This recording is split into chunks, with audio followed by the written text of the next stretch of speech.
Good evening, Fenishka. I won't bite. Good evening, murmured Fenishka, without emerging from her hiding place. By degrees she began to feel more at ease with him, but she was still a shy girl when suddenly her mother, Irina, died of cholera.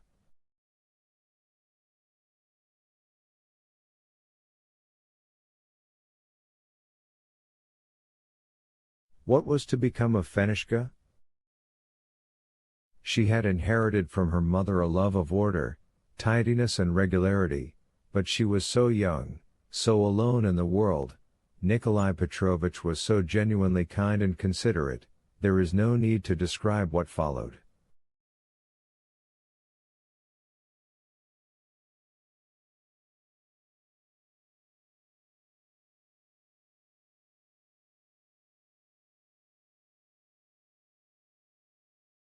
So my brother came to see you? Nikolai Petrovich asked her. He just knocked and came in?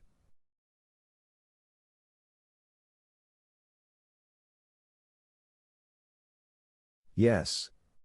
Well, that's good. Let me give Mitya a swing. And Nikolai Petrovich began to toss him almost up to the ceiling, to the vast delight of the baby, and to the considerable anxiety of his mother, who each time he flew upwards stretched out her arms towards his little bare legs.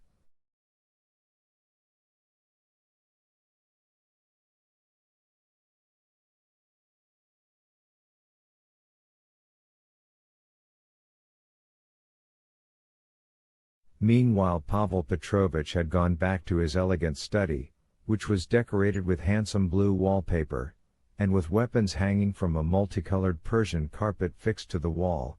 It had walnut furniture, upholstered in dark green velvet, a Renaissance bookcase of ancient black oak, bronze statuettes on the magnificent writing desk, an open hearth. He threw himself on the sofa, clasped his hands behind his head and remained motionless, looking at the ceiling with an expression verging on despair.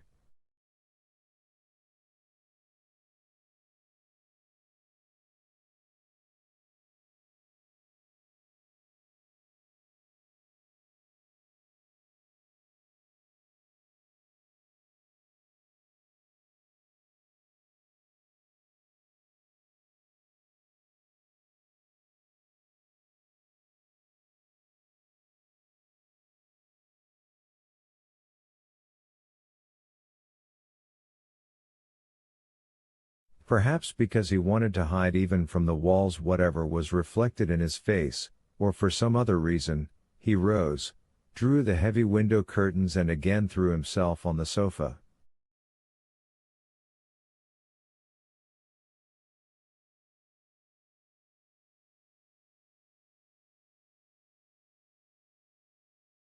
Chapter 9.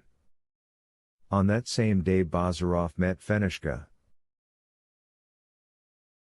He was walking with Arkady in the garden and explaining to him why some of the trees, particularly the oaks, were growing badly.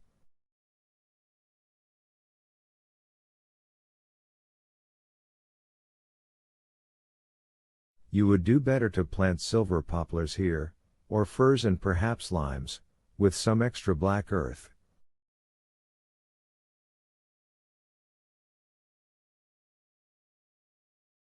The arbor there has grown up well, he added, because it's acacia and lilac, they're good shrubs, they don't need looking after.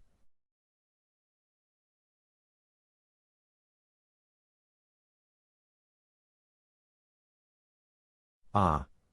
There's someone inside. In the arbor Fenishka was sitting with Dunyasha and Mitya. Bazarov stopped and Arkady nodded to Fenishka like an old friend.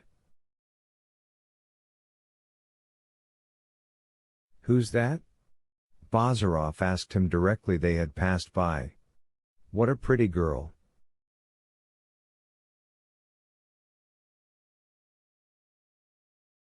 Whom do you mean? You must know, only one of them is pretty. Arkady, not without embarrassment, explained to him briefly who Fenishka was.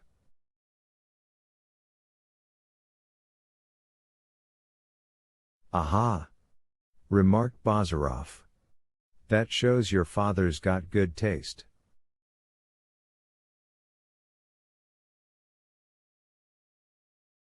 "I like your father, eh? He's a good fellow. But we must make friends," he added, and turned back towards the arbor.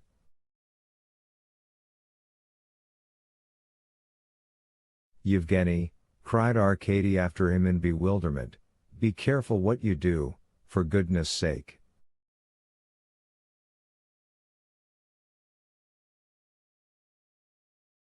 "Don't worry," said Bazarov. "I'm an experienced man, not a country bumpkin."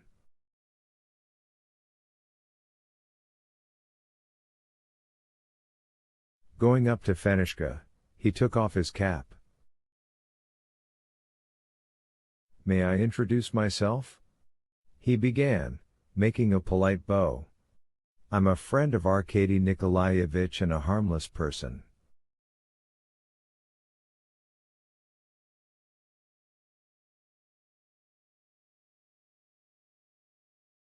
Fenishka got up from the garden seat and looked at him without speaking. "What a wonderful baby," continued Bazarov.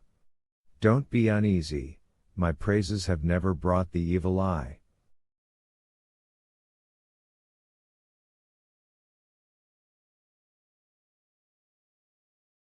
"Why are his cheeks so flushed? Is he cutting his teeth?"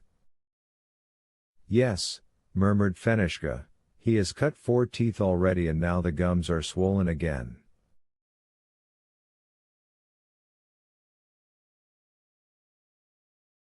"Show me, don't be afraid, I'm a doctor." Bazarov took the baby in his arms, and to the great astonishment of both Fenishka and Dunyasha the child made no resistance and was not even frightened.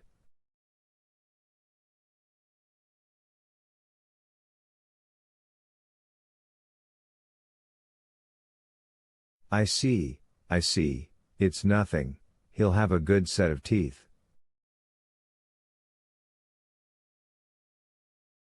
"If anything goes wrong you just tell me."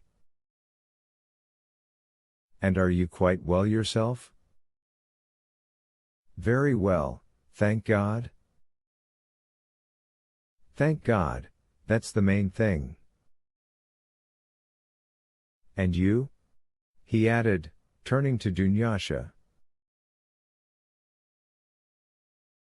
Dunyasha, who behaved very primly inside the house and was frivolous out of doors, only giggled in reply.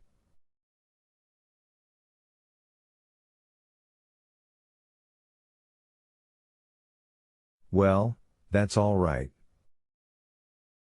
Here's your young hero." Fenishka took back the baby in her arms. "How quiet he was with you," she said in an undertone. "Children are always good with me," answered Bazarov. "I have a way with them."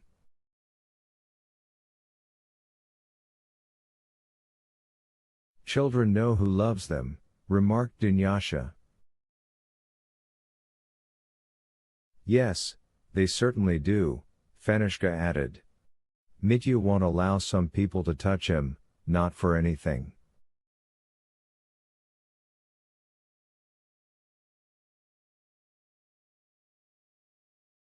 "Will he come to me?" asked Arkady, who after standing at a distance for some time had come to join them.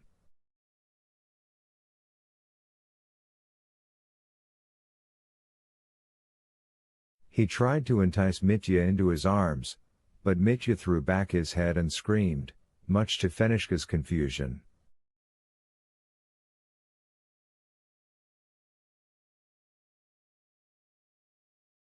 Another day, when he's had time to get accustomed to me, said Arkady graciously, and the two friends walked away.